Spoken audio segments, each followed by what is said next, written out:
Hello dear students, welcome you all. Surveying की lecture series को आगे बढ़ाते हुए आज हम शुरू करने जा रहे हैं lecture 6। So this is the lecture 6 in the series of serving. सो एक बार रिकैप कर लेते हैं हमने क्या क्या पढ़ लिया है। तो अभी तक हमने चैप्टर 1 पूरा कंप्लीट कर लिया है, introduction and fundamentals of serving. So today we are going to start this new topic. आज हम नया टॉपिक स्टार्ट करने जा रहे हैं, errors and accuracy. So let us start with important terms and definitions. तो एरर्स एंड एक्यूरेसी के अंदर इस सब्जेक्ट को शुरू करने से पहले, इस सब्जेक्ट की जो बारीकियां हैं वहां पर जाने से पहले कुछ टर्म्स हैं जो हमें समझ लेना चाहिए, because these terms are very important to further understanding of the subject. तो जो सबसे पहले इंपॉर्टेंट टर्म्स हम पढ़ने जा रहे हैं, these are true value, error, discrepancy, accuracy, precision, relative error, most probable value, residual error and most probable error. तो ये सारी टर्म्स हम पहले पढ़ेंगे, फिर उसके बाद अगली क्लास में इसके जो और ज़्यादा डेप्थ है वहाँ पर हम जाएंगे। तो आज की क्लास एक तरह से इस नए टॉपिक का इंट्रोडक्शन टाइप ही रहेगी, तो ज़्यादा क्वेश्चंस नहीं है इसमें अभी, लेकिन जो आगे की क्लासेस आएंगी वहाँ पर हम इसको और डिटेल में पढ़ेंगे, वहाँ पर आपको और क्वेश्चंस देखने को मिलेंगे। सो let us start with the first term, true value. तो ट्रू वैल्यू क्या होती है? आप किसी भी क्वांटिटी का जब मेजरमेंट करने जा रहे हो तो ट्रू वैल्यू उसकी एग्जैक्ट वैल्यू होती है। The exact value of any quantity that you are measuring or you are going to measure is called as the true value. जैसे फॉर एग्जांपल ये स्लाइड चेंजर है, इसका वेट, ठीक है, तो इसका जो एग्जैक्ट वेट होगा that will be the true value of the weight, या फिर इसकी लेंथ, ठीक है, या इसका डायमीटर। तो जो एग्जैक्ट डायमीटर होगा या जो एग्जैक्ट लेंथ होगी that will be the true value of the diameter and length respectively. तो ट्रू वैल्यू क्या आप मेजर कर सकते हो? नहीं, you can not measure true value, practically it is impossible.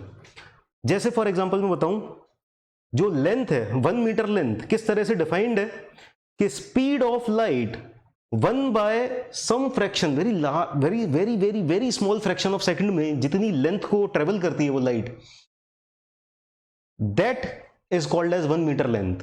मतलब स्पीड ऑफ लाइट वैक्यूम में, लाइट वैक्यूम में एक बहुत ही छोटे फ्रैक्शन ऑफ सेकंड में जितनी लेंथ को ट्रेवल करती है वो 1 मीटर हो गया।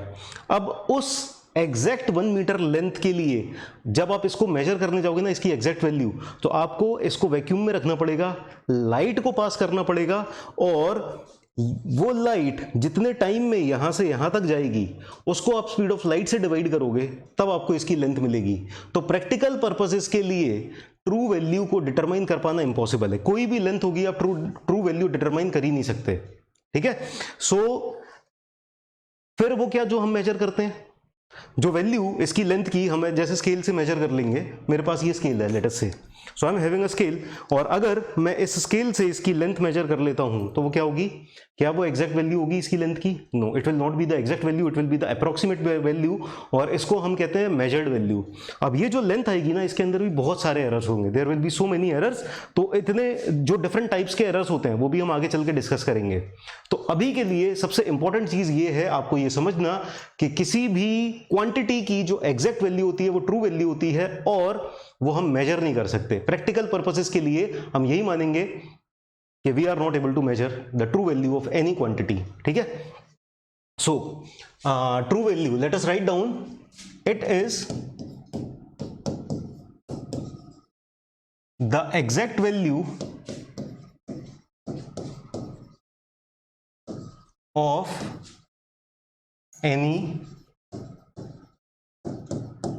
क्वांटिटी। क्वांटिटी जैसे लेंथ, वेट, कुछ भी, ठीक है। So it is the exact value of a quantity that is called as true value.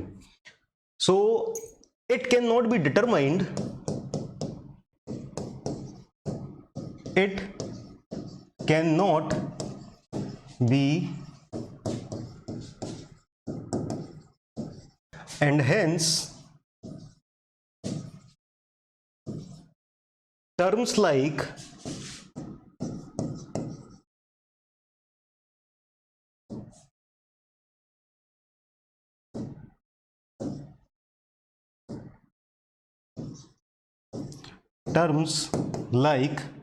accuracy,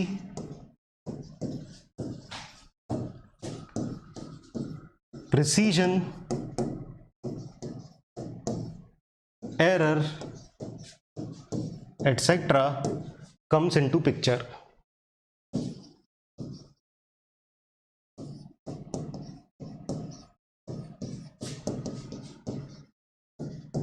comes into picture, ठीक है। तो ये जो टर्म्स हैं एक्यूरेसी, प्रिसीजन, एरर, ये सब वजूद में क्यों आई? क्योंकि हम किसी भी क्वांटिटी की ट्रू वैल्यू डिटरमाइन नहीं कर सकते, तो जो भी हम डिटरमाइन करते हैं वो उसे हम कहते हैं मेजर्ड वैल्यू, ठीक है। अगर मैंने इसकी लेंथ मेजर की तो वो ट्रू वैल्यू नहीं होगी, that will be called as measured value. तो ये थी सबसे पहली टर्म ट्रू वैल्यू। अब हम नेक्स्ट टर्म पे चलते हैं, दैट इज एरर। तो एरर सिंपली हम ये कह सकते हैं it is the difference between true value and measured value of a quantity. तो जैसे ये पेन है, अगर इसकी मैंने लेंथ को मेजर कर लिया वो मेजर्ड वैल्यू होगी, लेकिन इसकी जो ट्रू वैल्यू होगी जो हम ऑब्वियसली डिटरमाइन कर नहीं सकते हैं, तो वो जो ट्रू वैल्यू और जो मैंने अभी मेजर की है इसकी वैल्यू, उन दोनों के बीच का जो डिफरेंस होगा that is called as error. तो क्या हम एरर पता कर सकते हैं इसमें एरर कितना है? डेफिनेटली नहीं। हमें बस एक क्वांटिटी पता है, कौन सी quantity? Measured value. True value नहीं पता, तो जब ट्रू वैल्यू नहीं पता तो एरर भी नहीं पता। सो एग्जैक्ट एरर या ट्रू एरर वो हम कभी भी डिटरमाइन नहीं कर सकते, क्योंकि हम ट्रू वैल्यू भी डिटरमाइन नहीं कर सकते। सो let us write down error. It is the difference between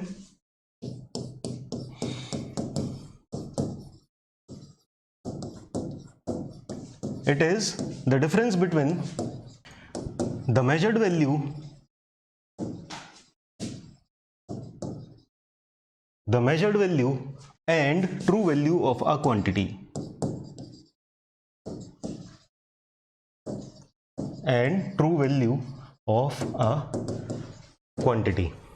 Now since we cannot determine the true value, we cannot determine the error.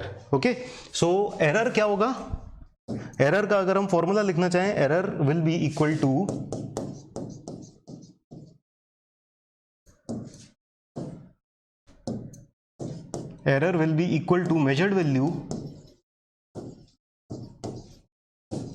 measured value minus true value। अच्छा, क्या error कभी zero हो सकता है? Zero हो भी गया तो हमें पता नहीं चल पाएगा कि एरर जीरो हो गया है, क्योंकि मेजर्ड वैल्यू तो आपने कैलकुलेट कर ली है, लेकिन ट्रू वैल्यू आपको पता नहीं है। जब ट्रू वैल्यू नहीं पता तो एरर भी नहीं पता, और एरर अगर जीरो हो जाएगा ऐसे में तो हमें पता नहीं चलेगा। सो ट्रू वैल्यू भी एक ऐसी क्वांटिटी है जो कि हमें नहीं पता, और ट्रू एरर भी हमें नहीं पता। लेकिन कई बार जैसे मान लो क्वेश्चन में दे दिया ट्रू वैल्यू इतनी है, ठीक है, और आपकी मेजर्ड वैल्यू इतनी है, सपोज गिवन है क्वेश्चन में, तो आप एरर कैलकुलेट कर सकते हो। नाउ द क्वेश्चन इज, क्या एरर नेगेटिव हो सकता है? Yes, error can be negative अगर मेजर्ड वैल्यू ट्रू वैल्यू से कम हो जाएगी। यानी मान लो इस पेन की लेंथ है 15 सेंटीमीटर, ट्रू लेंथ, ठीक है, मान लो ट्रू लेंथ 15 सेंटीमीटर है और आपने इसकी वैल्यू मेजर की है 14.9 सेंटीमीटर, लेट अस से, तो then in that case error will be negative. तो error can be negative as well as positive, it can be zero also, but theoretically हम ये सब चीजें डिस्कस करेंगे, बट प्रैक्टिकली आप एरर को पता नहीं कर सकते कि एरर है कितना। तो आई होप एरर भी पता चल गया आपको। नेक्स्ट टर्म पे चलते हैं। Next term discrepancy. देखो, डिस्क्रिपेंसी भी सुनने में एरर जैसा लगता है, लेकिन इसमें और एरर में बहुत डिफरेंस है। Error is with respect to the true value. जैसे मैंने इस पेन की लेंथ मेजर की और इस पेन की जो भी मेजर्ड वैल्यू आई उसको ट्रू वैल्यू से डिफरेंस कर देंगे, माइनस कर देंगे, तो मुझे एरर मिल जाएगा। लेकिन जनरली सर्वेइंग में क्या होता है, हम जब भी मेजरमेंट्स करते हैं तो फॉर श्योर होने के लिए हम एक वैल्यू की, एक क्वांटिटी का मेजरमेंट कई बार करते हैं। तो जैसे मैंने इस पेन की लेंथ मेजर की, तो मैंने इस पेन की लेंथ 3 बार, 4 बार, 5 बार मेजर की, हर बार मुझे अलग वैल्यू मिलेगी। आपने प्रैक्टिकली भी देखा होगा, सपोज आप वेइंग मशीन पे भी क्लाइंब करते हो, वेइंग मशीन पे चढ़ते हो आप, तो एक बार आप चढ़े तो कुछ वेट आया, दूसरी बार फिर से चढ़े तो थोड़ा सा वेरिएशन आ जाता है। तो जो दो मेजर्ड क्वांटिटीज के बीच का डिफरेंस होता है उसे हम कहते हैं डिस्क्रिपेंसी, ठीक है। तो अगर मैंने इस पेन की लेंथ 3 बार मेजर की और तीनों बार अलग अलग वैल्यू आई, तो उन तीनों के बीच का जो डिफरेंस होगा, जैसे फर्स्ट और सेकंड वैल्यू के बीच का डिफरेंस या सेकंड और थर्ड के बीच का डिफरेंस, उन दोनों मेजर्ड वैल्यू के बीच का जो डिफरेंस होगा उसे मैं डिस्क्रिपेंसी कहूंगा, ठीक है। तो आई होप डिस्क्रिपेंसी और एरर में आपको डिफरेंस क्लियर है। एरर क्या होता है? ट्रू वैल्यू और मेजर्ड वैल्यू का डिफरेंस, और डिस्क्रिपेंसी होता है दो मेजर्ड वैल्यू के बीच का डिफरेंस। तो डिस्क्रिपेंसी आप पता कर सकते हो क्या? Definitely you are able to identify what is the value of discrepancy, क्योंकि दोनों मेजर्ड वैल्यू हैं और मेजर्ड वैल्यू आपको पता है, ठीक है। तो ट्रू वैल्यू से लेना देना नहीं है यहां पर डिस्क्रिपेंसी का। सो राइट डाउन डिस्क्रिपेंसी में आप लिखो, it is the difference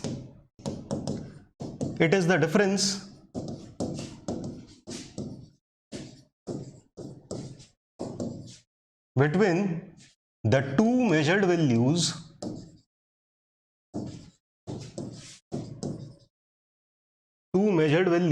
of the same quantity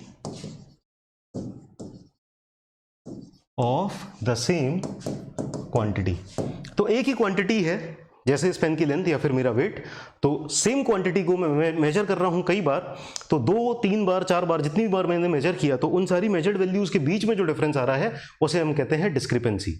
ठीक, so I hope discrepancy is also clear. अब चलते हैं एक्यूरेसी। देखो, दो टर्म है एक्यूरेसी और प्रेसिजन, ये समझना बहुत जरूरी है।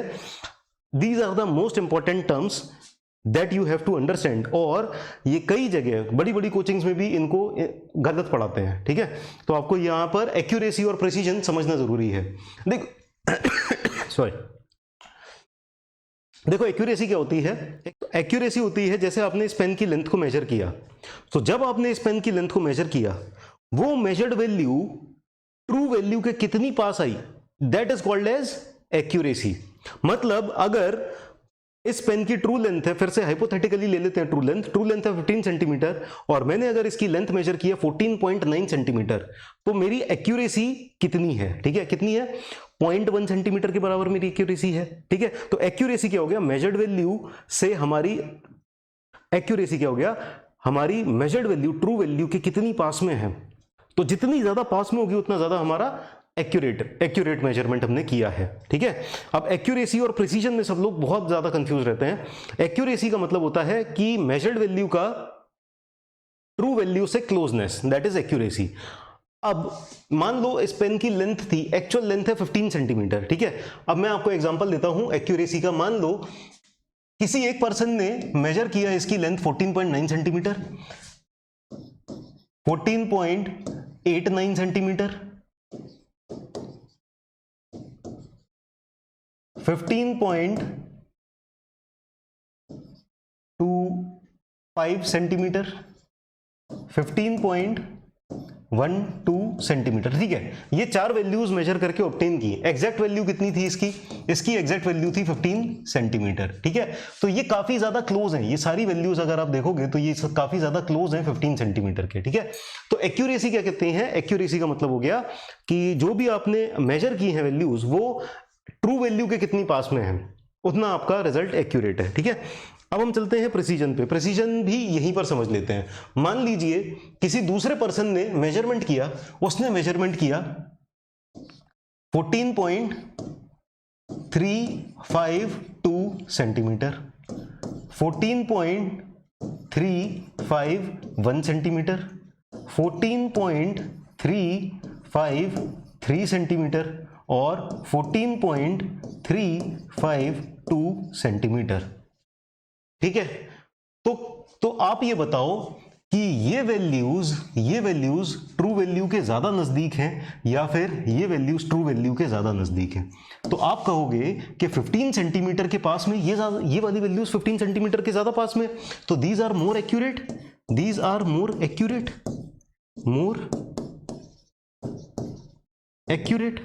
ठीक है, तो ये वैल्यू ज्यादा एक्यूरेट है। इसका मतलब क्या हुआ कि जब आपने मेजरमेंट किया तो प्रेसिजन भले ही कम है इनका। प्रेसिजन आप समझ रहे हो? प्रेसिजन कितना प्रिसाइज मेजरमेंट है। यहां पर देखो डेसिमल के 3 प्लेसेस तक प्रेसिजन है, और इनमें आपस में भी डिफरेंस, एक दूसरे के रिस्पेक्ट में आपस में डिफरेंस देखो तो आपको 0.002 सेंटीमीटर 0.002 सेंटीमीटर का प्रेसिजन, यानी जो इंस्ट्रूमेंट आपने लिया था it was very very precise, बहुत ज्यादा बारीक मेजरमेंट करने वाला इंस्ट्रूमेंट था, लेकिन वो ट्रू वैल्यू से पास में नहीं दे पाया वैल्यूज। ठीक है, तो यहां पर इसकी एक्यूरेसी लेस है, एक्यूरेसी कम है लेकिन प्रेसिजन ज्यादा है। तो प्रेसिजन का मतलब समझ में आया आपको? अब यहां पर अगर आप प्रेसिजन देखोगे तो यहां पर जो रेंज है वो कितनी ज्यादा है, 14.90 से लेके 15.25 तक। तो यहां पर जो रेंज आ रही है वो मैक्सिमम और मिनिमम के बीच में 0.35 सेंटीमीटर की आ रही है, और यहां पर रेंज देखो 0.002 centimetre. So this is more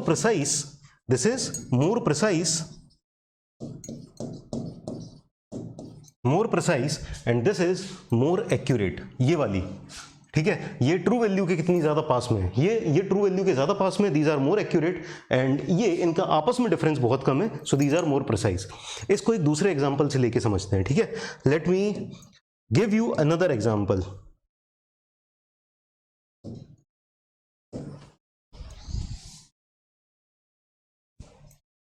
एक दूसरा एग्जांपल लेते हैं, ठीक है। मान लीजिए आपसे कहा गया कि एक यहां पर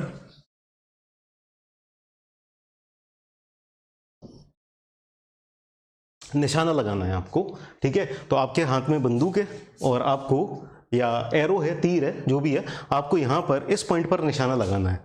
तो आपने निशाना लगाना शुरू किया। तो आपने जब निशाना लगाया तो पहला एरो यहां हिट किया, दूसरा एरो यहाँ हिट किया, तीसरा एरो यहाँ हिट किया, तो चौथा एरो यहाँ, पांचवा एरो यहाँ, छठवां एरो यहाँ, सातवां, आठवां, नौवां, 10वां, ये सब एरोज यहाँ पर इसके आसपास हिट किए, ठीक है।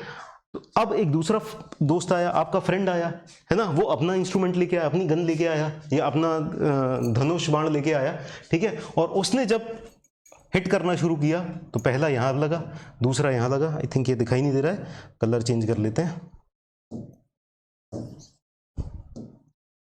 तो पहला यहाँ, दूसरा यहाँ, तीसरा यहाँ, चौथा यहाँ, पांचवा यहाँ, छठवां यहाँ, और ये इतनी रेंज के अंदर इसके सारे हिट कर गए, ठीक है। तो आप बताओ कि प्रिसीजन किसका ज्यादा है? प्रिसीजन आपके दोस्त का ज्यादा है, वो बहुत ही क्लोज। मतलब प्रिसीजन को हम ऐसे कह सकते हैं, रिपीटेबिलिटी ऑफ योर मेजरमेंट्स। जो आपने मेजरमेंट एक बार किया, वैसी की वैसी मेजरमेंट, लगभग उसके पास में ही मेजरमेंट आप अगली बार भी करते हो, ठीक है। तो हर बार जो मेजरमेंट होती है ना, वो एक दूसरे के पास में होती है। वो जितनी ज्यादा एक दूसरे के पास में होंगी, उसे हम कहेंगे प्रिसाइज मेजरमेंट, उतनी ज्यादा प्रिसीजन है।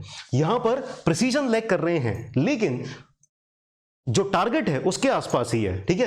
तो this is more accurate and this is more precise, ठीक है। इनका ट्रू वैल्यू से डिफरेंस देखो आप कितना ज्यादा है। मीन वैल्यू का यहां से ट्रू वैल्यू से डिफरेंस काफी ज्यादा है, लेकिन यहां पर देखो इनकी जो मीन वैल्यू होगी वो ट्रू वैल्यू के लगभग आसपास ही कहीं ना कहीं होगी, है ना। They will lie near about the true value. तो I hope now you have understood the difference between precision एक दूसरे के पास में है, एक्यूरेसी ट्रू रिजल्ट के पास में है, ठीक है। सो ये डिफरेंस है एक्यूरेसी और प्रिसीजन के बीच में।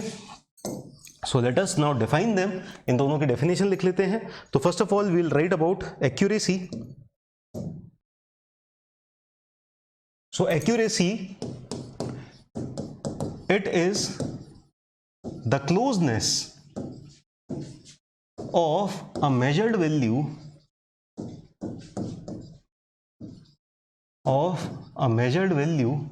to the true value.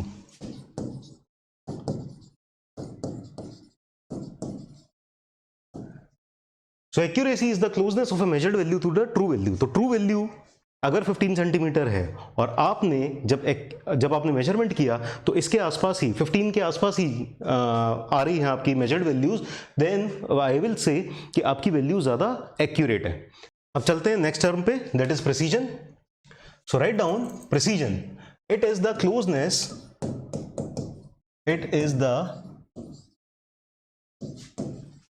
Closeness of measured values to each other. तो measured values एक दूसरे के कितनी पास में है, ये बताता है आपको प्रिसीजन, ठीक है। तो प्रिसीजन कह सकते हैं it is the repeatability of measurement. आपने एक बार कुछ मेजरमेंट दिया तो अगली बार की मेजरमेंट उसके आसपास ही है, ठीक है, उससे ज़्यादा दूर नहीं है, पर ज़रूरी नहीं है कि वो एक्यूरेट भी हो। अच्छा, जैसे प्रैक्टिकली अगर मैं एग्जांपल बताऊं, प्रैक्टिकली लेट अस से मुझे एक एरिया है, ठीक है, एक एरिया है, उसकी मुझे लेंथ या विड्थ मेजर करनी है, ठीक है। तो इन दो पॉइंट्स के बीच में मुझे लेंथ मेजर करनी है लेट अस से। तो अब मैंने क्या किया, मैंने इनवार टेप लिया। Invar tape you know very precise, ठीक है। इनवार टेप बहुत ज़्यादा प्रिसाइज और एक्यूरेट भी होता है, लेकिन इनवार टेप की एक खराबी ये है कि वो ब्रिटल होता है, बहुत नाजुक होता है, टूट जाता है।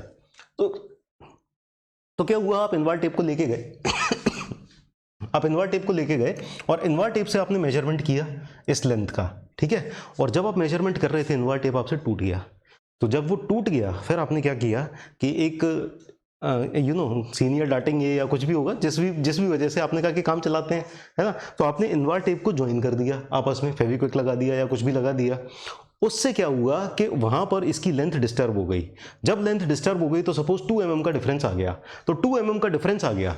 अब आप इस इनवार टेप से 4 बार 5 बार जितनी भी बार मेजरमेंट करोगे वो एक दूसरे के तो बहुत पास में होंगे, दे विल बी वेरी प्रिसाइज, चाहे टेम्परेचर कितना भी चेंज हो रहा हो, है ना। आपने सुबह से चालू किया था मेजरमेंट्स करना और धीरे धीरे दोपहर हो गई है तो टेम्परेचर में डिफरेंस लगभग 20-30 डिग्री का आ चुका है, लेकिन इनवार टेप की लेंथ में चेंज नहीं आया बिकॉज इट इज इनवार, ठीक है, इनवेरिएबल। सो क्या हुआ कि आपने जो मेजरमेंट्स किए वो एक दूसरे के बहुत ज़्यादा करीब थे क्योंकि टेप की लेंथ में चेंज नहीं हुआ है और आपके मेजरमेंट का तरीका भी वही है, पर क्योंकि इसकी जो लेंथ है अब वो सही नहीं रही, 2 mm से ज़्यादा चेंज हो चुकी है, तो अब हर बार जब भी आप मेजरमेंट करोगे तो इसकी लेंथ गलत ही आएगी, तो वो एक्यूरेट ज़रूर नहीं होगा लेकिन प्रिसाइज तो होगा। अब इसके अपोजिट अगर हम चलते हैं मेटेलिक टेप पे, मेटेलिक टेप लिया हमने और मेटेलिक टेप से जब इसका मेजरमेंट किया तो वो थोड़ा बहुत ऑफसेट हुआ, ठीक है। अब 30 डिग्री टेम्परेचर चेंज पे होता है कि थोड़ा बहुत हो जाएगा, लेकिन वो आधे mm से भी कम चेंज होगा, it will be very less change. तो हालांकि जो चेंज आएगा वो प्रिसाइज नहीं होंगी, जो वैल्यूज आप रीड करोगे 4 या 5 या 10 वैल्यूज आपने मेजर किए वो they will not be precise, they will not be close to each other, क्योंकि मॉर्निंग में वैल्यूज कुछ और आएंगी, दिन में वैल्यूज कुछ और आएंगी क्योंकि टेम्परेचर चेंज की वजह से चेंज हो चुकी है टेप की length, but they will be more accurate as compare to the previous, ठीक है। तो अब आपको ये समझ में आ गया कि प्रिसीजन और एक्यूरेसी में डिफरेंस क्या है। सो ये डिफरेंस समझना बहुत जरूरी था, बहुत इंपॉर्टेंट है ये एक्यूरेसी, क्योंकि सबसे ज्यादा अगर पूछा जाएगा तो यही पूछा जाएगा। और एक्यूरेसी और प्रिसीजन के बीच का डिफरेंस सिर्फ और सिर्फ सर्विंग में जरूरी नहीं है, ये काफी सारी फील्ड्स में भी अप्लाई होता है। जहां पर भी मेजरमेंट की बात होगी वहां पर एक्यूरेसी और प्रिसीजन जरूर आपको पूछे जाएंगे या पता होने चाहिए, ठीक है। So accuracy and precision, I hope it is clear to all of you. So अगर एरर की बात करें तो एरर हमेशा अगर एक्यूरेसी की बात करें तो एक्यूरेसी हमेशा ओवरऑल एस्टीमेट ऑफ एरर देता है आपको, मतलब किसी भी रीजन की वजह से कोई भी एरर आ रहे होंगे तो उनके बारे में बताएगा एक्यूरेसी, और प्रिसीजन बताएगा सिर्फ सिस्टमेटिक एरर के बारे में, ठीक है, सिस्टमेटिक एरर के बारे में। चलो, तो ये हो गया प्रिसीजन। अब हम चलते हैं आगे, नेक्स्ट इज रिलेटिव एरर। अब देखो रिलेटिव एरर क्या होता है, सपोज एक एग्जांपल लेते हैं, आपको लेंथ मेजर करनी थी 1 मीटर, आपको लेंथ मेजर करनी थी 1 मीटर, ठीक है, और आपका एरर आ गया 1 सेंटीमीटर का, ठीक है। और अगर आपको लेंथ मेजर करनी थी 1 किलोमीटर, बहुत लंबी लेंथ 1 किलोमीटर, ठीक है, और आपका एरर आ गया 1 सेंटीमीटर, तो कोई भी ये कहेगा, अगर आपने रीडिंग्स बताई कि पर्सन ए ने ये मेजर किया था और पर्सन बी ने ये मेजर किया था, तो अगर आप पर्सन ए और बी दोनों सिर्फ और सिर्फ आपको एरर की वैल्यू बताएंगे तो आपको ये लगेगा कि दोनों लोग सेम एक्यूरेसी के साथ काम कर रहे हैं, ठीक है, दोनों लोग सेम एक्यूरेसी के साथ काम करते हुए दिखाई देंगे। लेकिन अब आप जानते हो कि जो ए का एरर आया है वो बी के रिस्पेक्ट में काफी कम लेंथ के अंदर ही उसने 1 सेंटीमीटर का एरर बता दिया है, लेकिन बी ने 1 किलोमीटर की लेंथ मेजर की है तब उसका 1 सेंटीमीटर का एरर आया है। तो ज्यादा एक्यूरेट कौन है? ज्यादा एक्यूरेट कौन है? B is more accurate, right. तो अगर एरर की एब्सोल्यूट वैल्यू आपको दे दी जाए तो आपको अंदाजा नहीं लगेगा कि कौन ज्यादा प्रिसाइज है, या मोर ज्यादा करेक्टली मुझे कहना चाहिए कौन ज्यादा एक्यूरेट है, किसका वर्क ज्यादा एक्यूरेट है, ये आपको पता नहीं चलेगा। तो रिलेटिव एरर डिफाइन करता है कि आपका जो एरर की क्वांटिटी है with respect to the measured quantity, measured quantity के रिस्पेक्ट में आपके एरर की कितनी क्वांटिटी आई है उससे आपको पता चलेगा कि कौन ज्यादा एक्यूरेट है। सो उस चीज को डिफाइन करने के लिए हमने एक टर्म बनाई है रिलेटिव एरर, ठीक है। तो रिलेटिव एरर से आपको पता चल जाता है हु इज मोर एक्यूरेट। तो रिलेटिव एरर को डिफाइन कैसे करते हैं? डेफिनेशन सिंपल सी है, it is the magnitude of error with respect to the quantity. So let us define error, relative error, it is the magnitude of error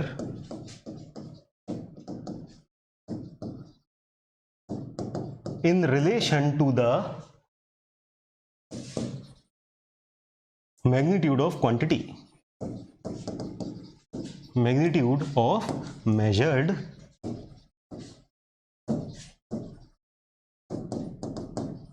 quantity। Okay, तो जरा सा हम एग्जाम्पल के थ्रू भी देख लेते हैं, let us see an example. तो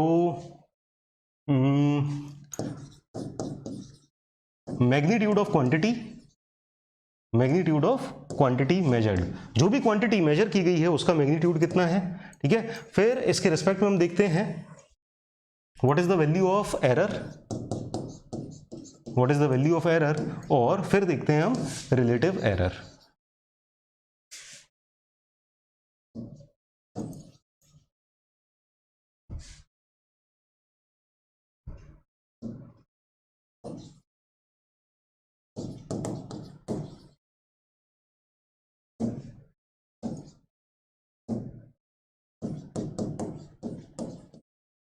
रिलेटिव एरर, ओके। सो लेट अस से कि क्वांटिटी जो मेजर की है, लेट अस से 10 मीटर मेजर की है, क्वांटिटी मेजर की है 10 मीटर, और इसमें एरर आ गया 10 सेंटीमीटर का। 10 मीटर मेजरमेंट करने में 10 सेंटीमीटर का एरर आ गया, तो रिलेटिव एरर क्या हो जाएगा? Relative error will be is equal to error divided by the quantity. तो एरर हमारा है 10 सेंटीमीटर का, डिवाइडेड बाय क्वांटिटी कितनी है 10 मीटर, तो इसको सेंटीमीटर में ही कन्वर्ट कर लेंगे, दोनों को सेम यूनिट्स में रखेंगे, तो ये 100 से डिवाइड हो जाएगा, सो इट विल बी 1/100। तो रिलेटिव एरर इज 1/100। ठीक है, ये तो था पहला एग्जांपल। अब दूसरा एग्जांपल लेते हैं कि मान लो 100 मीटर के अंदर सेम एरर आया है, तो एक पर्सन ने 100 मीटर मेजरमेंट किया और उसने भी एरर, उसकी भी एरर मेजरमेंट करने के तरीके से एरर आया 10 सेंटीमीटर, तो इसका रिलेटिव एरर हो जाएगा 1/1000। ठीक है, तो रिलेटिव एरर आपको बताएगा कि कितना एक्यूरेट मेजरमेंट किया गया है, तो ये हो गया रिलेटिव एरर। अब हम आगे चलते हैं, let's move on to the next term, that is most probable value. Most probable value is also very important. ठीक है, इस चैप्टर में मोस्ट प्रोबेबल वैल्यू बहुत ज्यादा इंपॉर्टेंट है, क्योंकि हमें ट्रू वैल्यू नहीं पता, तो हम ट्रू वैल्यू की जगह मोस्ट प्रोबेबल वैल्यू से ही काम चलाते हैं। तो मोस्ट प्रोबेबल वैल्यू क्या होती है? ये वो वैल्यू है जिसके ट्रू होने के चांसेस सबसे ज्यादा हैं। It has the highest probability of being true. या मोस्ट प्रोबेबल वैल्यू को हम दूसरे तरीके से ये भी लिख सकते हैं कि मेजरमेंट्स का एक सेट ऑफ डेटा है हमारे पास। तो ये पेन है, इसकी हमने मेजरमेंट्स की कई बार, सपोज 10 बार मेजरमेंट की इसकी लेंथ की, और वो जो सेट ऑफ डेटा आया उससे जो ट्रू वैल्यू के सबसे नजदीकी वैल्यू तक हम पहुंच सकते हैं, that is most probable value. Highest chances of being true भी कह सकते हैं इसको, या ट्रू वैल्यू के सबसे नजदीक हम पहुंच सकते हैं from the given data, that is called as the most probable value. तो मोस्ट प्रोबेबल वैल्यू फिर से एक बार बता देता हूं, हमारे पास मेजरमेंट्स का डेटा है, हमने कई बार मेजरमेंट किया तो उस सबसे डेटा कलेक्ट किया, और इन सेट ऑफ डेटा से जो ट्रू वैल्यू के सबसे नजदीक हम पहुंच सकते हैं, that is called as most probable value. कई लोग इसको ये भी कहते हैं कि this value has most probability of being the true value. ठीक है, तो हमारे पास ट्रू वैल्यू तो होती नहीं है, इसलिए हमें काम चलाना पड़ता है मोस्ट प्रोबेबल वैल्यू से। ट्रू वैल्यू क्योंकि हम डिटरमाइन कर ही नहीं सकते, प्रैक्टिकल पर्पसेस के लिए डिटरमाइन कर ही नहीं सकते। अब आप इसको साइंटिस्ट के पास ले जाओगे, रिसर्च करने बैठ जाएगा, तो फिर it is possible, but for all the practical purposes, engineering purposes के लिए हम ये मान के चलते हैं कि ट्रू वैल्यू हमें नहीं पता चल सकती। ठीक है, सो let us write down the most probable value. It is the closest approximation. It is the closest approximation to the true value, to the true value that can be achieved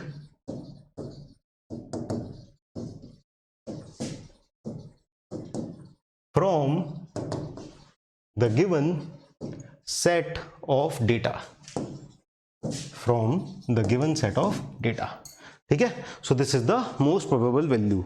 next term पे चलते हैं, next term is residual error. अब देखो true error तो हमें पता नहीं चल सकता, तो रेसिडुअल एरर से काम चलाते हैं फिर। तो जैसे एरर था मेजर्ड वैल्यू और ट्रू वैल्यू के बीच में डिफरेंस, रेसिडुअल एरर है मेजर्ड वैल्यू और मोस्ट प्रोबेबल वैल्यू के बीच का डिफरेंस। तो जैसे कि हमें ट्रू वैल्यू नहीं मिलती, हम मोस्ट प्रोबेबल वैल्यू से काम चलाते हैं, वैसे ही हमें ट्रू एरर भी नहीं मिलता, तो हम रेसिडुअल एरर से काम चलाते हैं। तो रेसिडुअल एरर क्या हो जाएगा? It is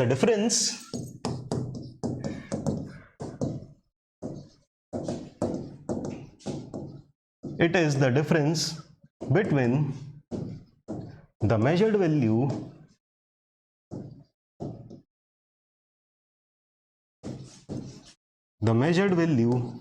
and most probable value of the quantity। Quantity, ठीक है। So residual error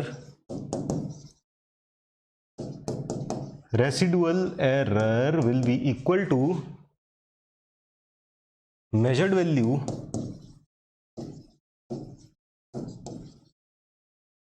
value minus most probable value.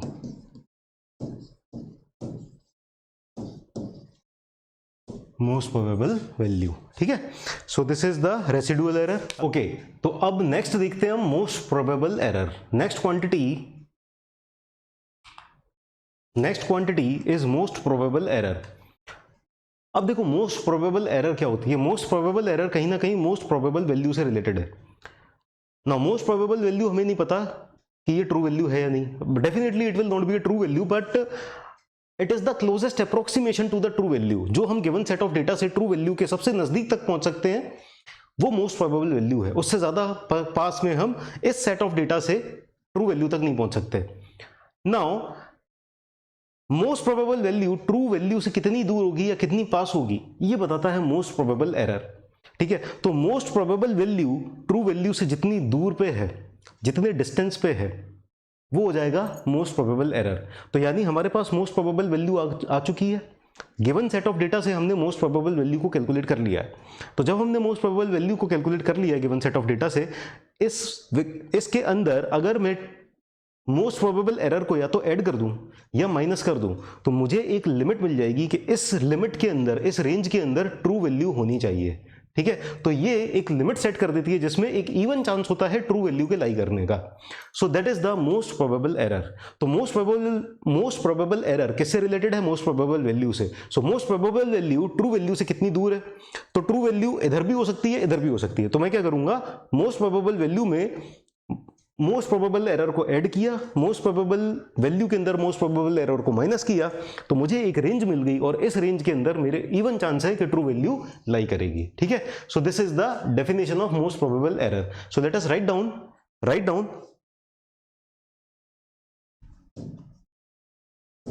It is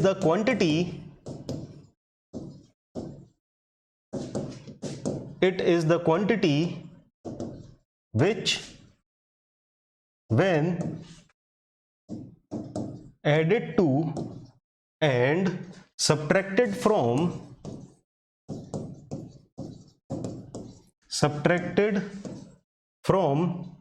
most probable value sets the limits। ठीक है, तो मोस्ट प्रोबेबल वैल्यू से most probable value के अंदर मैंने add किया और उससे मैंने सब्ट्रैक्ट किया, तो मेरे पास एक लिमिट सेट हो गई है। इस लिमिट के अंदर there is an even chance that the true value will lie. तो sets the limits within which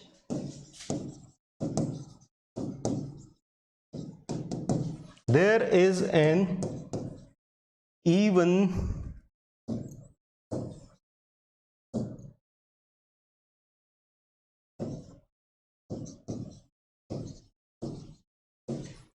chance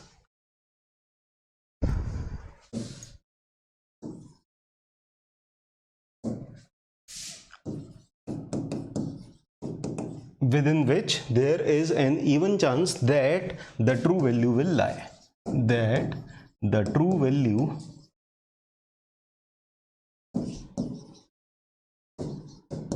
will lie।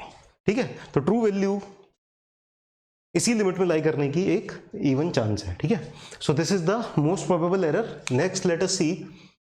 Okay, तो जितनी भी इंपॉर्टेंट टर्म्स थी एरर्स एंड एक्यूरेसी के अंदर, वो टर्म्स हमने देख लिए। अब हम चलते हैं नेक्स्ट टॉपिक पे, that is sources of errors. तो हम अभी देखें अगर कि हम इस पेन की ट्रू लेंथ, एक्चुअल लेंथ क्यों नहीं मेजर कर पा रहे थे, कहीं ना कहीं से कुछ ना कुछ एरर इंट्रोड्यूस हो रहे हैं।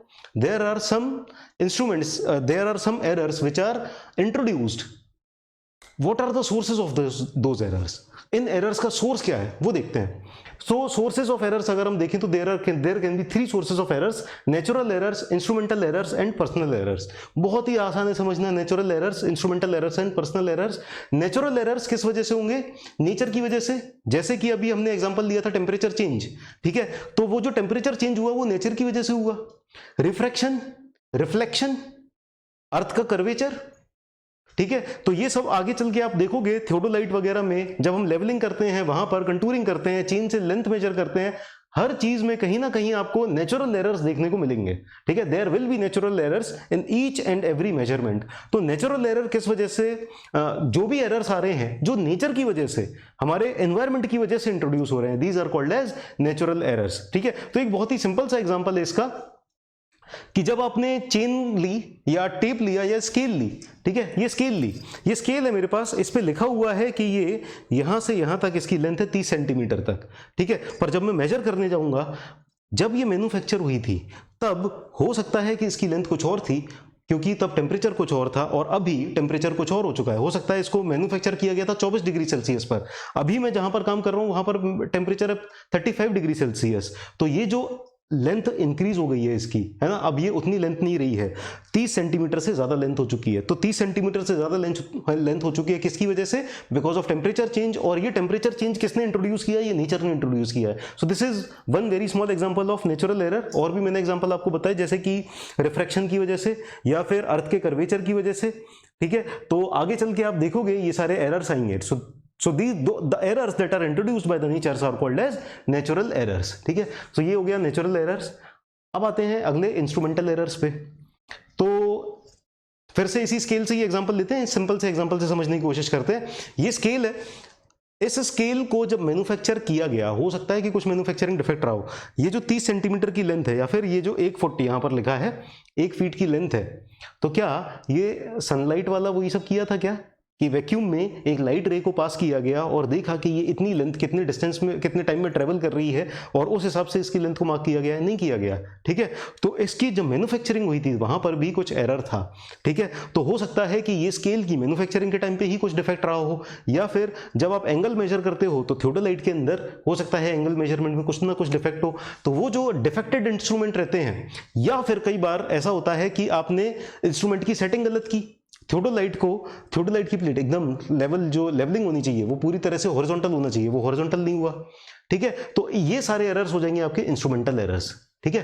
फिर आते हैं अगले पर्सनल एरर। तो पर्सनल एरर में क्या होता है कि ये वो एरर्स हैं जो हमारी ह्यूमन बींग्स की साइट या हियरिंग से लिमिटेड होते हैं। जैसे हम जब इससे मेजरमेंट करने जाएंगे तो अगर बहुत ज़्यादा प्रिसाइज मेजरमेंट्स भी हैं वो भी हम समझ नहीं पाएंगे, देख नहीं पाएंगे, या किसी के चश्मा लगा हुआ है या लाइटिंग प्रॉपर नहीं है तो उन्होंने मेजरमेंट करने में गड़बड़ी कर दी, देखने में गड़बड़ी कर दी, ठीक है। तो उस तरह के एरर्स को हम कहेंगे personal errors. So these are the 3 sources of errors that will be introduced in the measurement. तो जब भी आप मेजरमेंट करने जाओगे, ये 3 सोर्सेज, जब भी एरर आएगा, ठीक है, आपने जो भी वैल्यू मेजर की है वो ट्रू वैल्यू मेजर नहीं हुई है, उसका कारण क्या हो सकते हैं? ये 3 सोर्सेज हो सकते हैं। These can be the 3 sources of errors. So I hope you have understood these 3 sources of errors. तो आज की क्लास में हमने कुछ इंपॉर्टेंट टर्म्स देखी, बहुत इंपॉर्टेंट है वो आगे के टॉपिक्स को समझने के लिए, और फिर हमने सोर्सेज ऑफ एरर्स देखे। तो ये नेचुरल एरर्स, इंस्ट्रूमेंटल एरर्स और पर्सनल एरर्स लिखने की जरूरत है क्या? चलिए मैं लिख देता हूँ।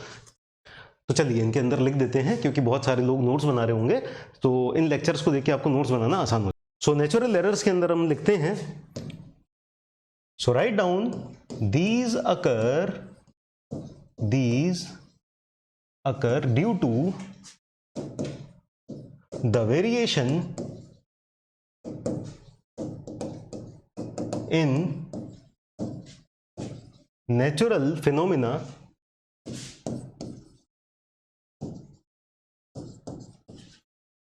such as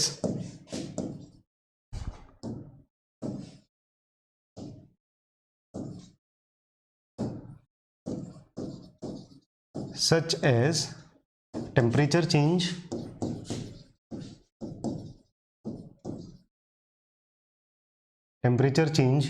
humidity,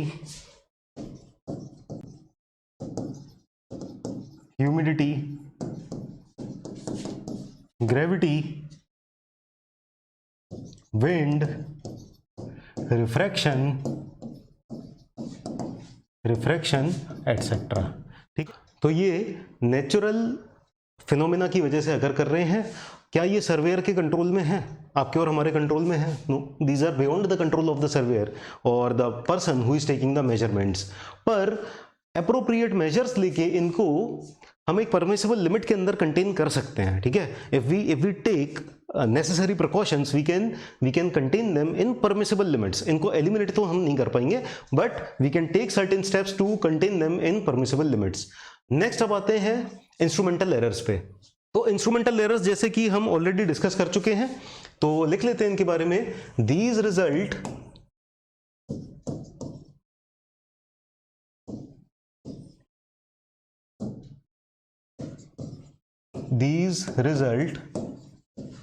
from the faulty construction of equipments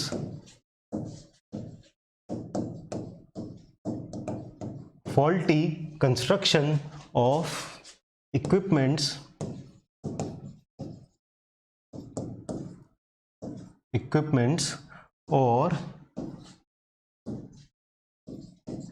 improper adjustment। मतलब आपने जो इक्विपमेंट कंस्ट्रक्ट किए थे, कंस्ट्रक्टेड इक्विपमेंट्स थे, वो फॉल्टी थे कंस्ट्रक्शन में ही, या फिर आपने जब एडजस्टमेंट किया उनको तो इम्प्रॉपर एडजस्टमेंट किया, ठीक है। तो दीज आर इंस्ट्रूमेंटल एरर्स। तो इंस्ट्रूमेंटल एरर्स के लिए अगर आप प्रॉपर करेक्शंस अप्लाई करोगे तो प्रॉपर करेक्शंस अप्लाई करके आप इनको भी परमिसिबल लिमिट के अंदर ला सकते हो, ठीक है। अब नेक्स्ट टाइप के एरर्स हैं हमारे पास, दैट आर पर्सनल एरर्स। तो जैसा कि हमने डिस्कस किया था, पर्सनल एरर्स लिख लेते हैं। So these are caused by, किस वजह से कॉज होते हैं? ह्यूमन बींग्स की वजह से। ह्यूमन बींग्स जब एग्जैक्ट मेजरमेंट नहीं ले पा रहे हैं उसकी वजह से। So these are caused by the inability of the individual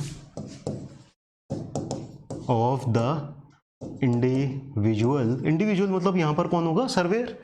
so inability of the surveyor to make exact observations.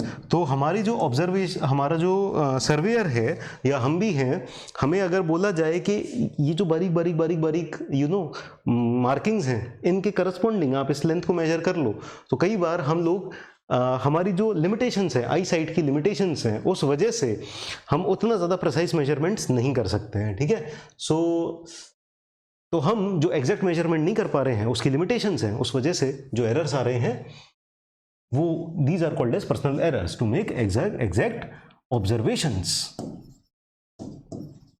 Observation नहीं कर पा रहे, ठीक है। So these are personal errors. तो कभी भी हम ट्रू वैल्यू क्यों नहीं मेजर कर पा रहे हैं? Because of these 3 sources of errors only, ठीक है। तो आज की क्लास में थ्योरी इतनी ही। क्वेश्चंस कर लेते हैं। तो अभी ये जो पार्ट हमने कवर किया है, इससे ज़्यादा क्वेश्चंस नहीं आए हैं, लेकिन इस टॉपिक के आगे की अंडरस्टैंडिंग के लिए ये बहुत इंपॉर्टेंट थे इन टर्म्स को समझना, ठीक है। तो जितने भी 2 क्वेश्चंस हैं वो देख लेते हैं हम।